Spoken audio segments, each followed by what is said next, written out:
بسم اللہ الرحمن الرحیم۔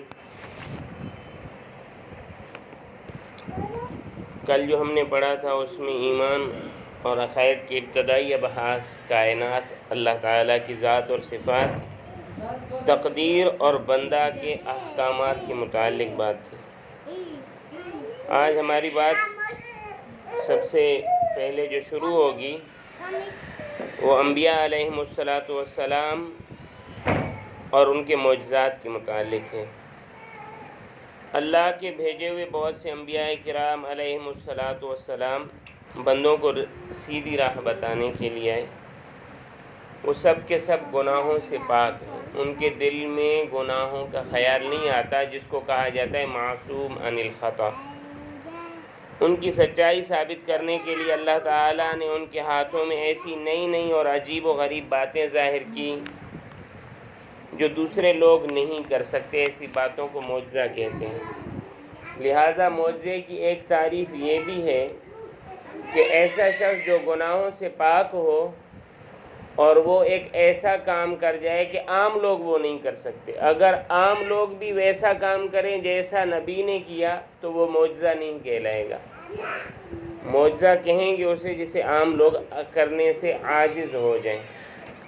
اس کی آسان مثال یہ ہے جیسے قرآن پاک، اللہ کے نبی کا یہ معجزہ ہے۔ اگر رہتی دنیا تک قیامت تک کوئی شخص قرآن پاک جیسی کتاب لا سکے تو وہ معجزہ نہیں رہے گا۔ اسی طرح چاند کا 2 ٹکڑے کرنا اور اس کا دوبارہ جڑ جانا نبی کریم صلی اللہ علیہ وسلم کا معجزہ ہے۔ اس قسم کا معجزہ کوئی شخص کر سکتا ہے تو وہ معجزہ نہیں کہلائے گا۔ انبیاء کرام علیہم السلام میں سب سے پہلے حضرت آدم علیہ السلام اور سب سے آخر میں حضرت محمد صلی اللہ علیہ وسلم ہیں، اور باقی انبیاء علیہم السلام درمیان میں ہیں۔ ان میں سے بعض مشہور ہیں جن کا ذکر قرآن پاک میں بھی آیا ہے، جیسے حضرت نوح علیہ السلام، حضرت ابراہیم علیہ السلام، حضرت اسحاق علیہ السلام، حضرت ایوب علیہ السلام، حضرت موسیٰ علیہ السلام، حضرت ہارون علیہ السلام، حضرت زکریا علیہ السلام، حضرت یحییٰ علیہ السلام، حضرت عیسیٰ علیہ السلام، حضرت الیاس علیہ السلام، حضرت یسع علیہ السلام، حضرت یونس علیہ السلام، حضرت لوط علیہ السلام، حضرت ادریس علیہ السلام، حضرت ذوالکفل علیہ السلام، حضرت صالح علیہ السلام، حضرت داؤد علیہ السلام، حضرت شعیب علیہ السلام۔ تو یہ وہ 26 انبیاء ہیں جن کا ذکر قرآن پاک میں بھی آیا ہے۔ اب انبیاء کرام علیہم السلام کی جو تعداد ہے، لوگ کہتے ہیں 1,24,00,000 یا 1,24,000 انبیاء آئے ہیں۔ تو پیغمبروں کی صحیح تعداد اللہ تعالیٰ نے کسی کو نہیں بتائی۔ اس لیے یہ عقیدہ رکھیں کہ اللہ تعالیٰ کے بھیجے ہوئے جتنے بھی پیغمبر ہیں ان سب پر ایمان لاتے ہیں، جو ہمیں معلوم ہیں ان پر بھی اور جو ہمیں معلوم نہیں ان پر بھی، تمام انبیاء پر ہم ایمان لاتے ہیں۔ پھر یہ ہوتا ہے کہ انبیاء میں سے کون افضل ہے کون افضل نہیں ہے، یا کس کا مرتبہ اونچا ہے کس کا مرتبہ کم ہے۔ تو یہ بات تو قرآن پاک سے ثابت ہوتی ہے کہ پیغمبروں میں سے بعض کا مرتبہ بعض سے بڑا ہے۔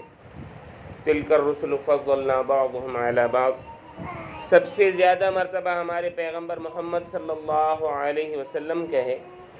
آپ کے بعد کوئی نیا پیغمبر نہیں آئے گا۔ میں نے یہ لفظ کہا، نیا پیغمبر۔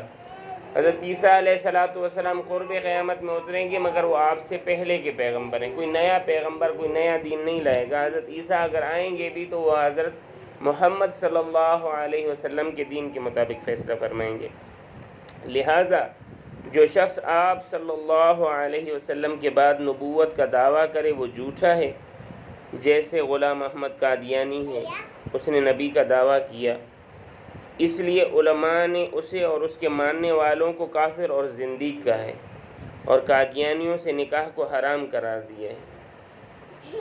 قیامت تک جتنے انسان اور جن ہوں گے، نبی کریم صلی اللہ علیہ وسلم ان سب لوگوں کے پیغمبر ہیں۔